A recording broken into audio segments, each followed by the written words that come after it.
President Trump again mostly focused on the economy, continuing to blame President Joe Biden for high prices.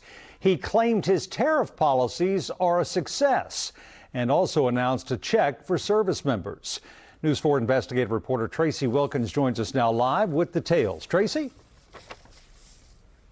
Well, Jim, it felt a lot like rapid fire. A lot was covered in 20 minutes. Some key takeaways from tonight's speech. The economy was clearly on the president's mind, as was former President Biden. Trump talked about an improving economy. But did his words tonight align with the reality everyday Americans are living with and feeling? Tonight, President Donald Trump tried to shape the narrative of how Americans should view the first year of his second term in office and what's in store for the next 3. 1 year ago, our country was dead. We were absolutely dead. Our country was ready to fail, totally failed. Now, we're the hottest country anywhere in the world. The president spoke a lot about the economy he inherited from President Biden's administration, saying there was record inflation under Biden, while high economists say it was not record-setting and was roughly what it is now. I am bringing those high prices down and bringing them down very fast. This as the cost of living continues to be a struggle for many in this country. Only 36% of Americans approve of President Trump's handling of the economy, according to the latest polling. The president announced a new website, TrumpRx.gov. He says he will use it as a tool to go after big pharma and lower prescription drug costs by margins that equate to free medicine.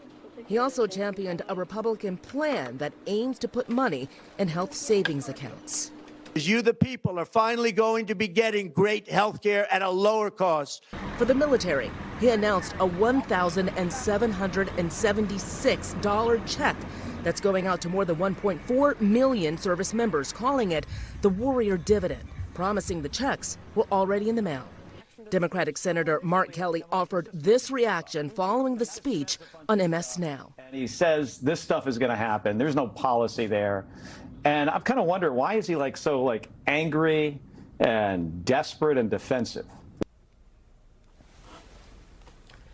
President Trump made the point that a lot of the challenges the country is facing are the Democratic Party's fault, but his party controls the White House and both chambers of Congress. According to NBC's latest polling, President Trump's approval rating is underwater, and he's losing ground among his mega base. So the question is, did this address change the hearts and minds of his supporters heading into midterm season? Back to you all. And Tracee, were you surprised by anything that the president didn't mention in his speech tonight? Yeah, we were expecting to hear about Venezuela. Just yesterday, he had comments about what was happening with oil tankers heading in and out of that country, wanting a blockade to keep that from happening. Also, we were also expecting to hear something possibly about the Vanity Fair article, which he did not mention either, or the drug boat strikes. And there was another alleged drug boat strike that happened tonight, but that also didn't come up. So a real focus on the economy, on health care, and some of these things without some of the more controversial things that he's been facing being discussed tonight. All right, I-Team reporter Tracee Wilkins, thank you for being with us tonight and covering this speech. We appreciate it. Thank you, Tracee.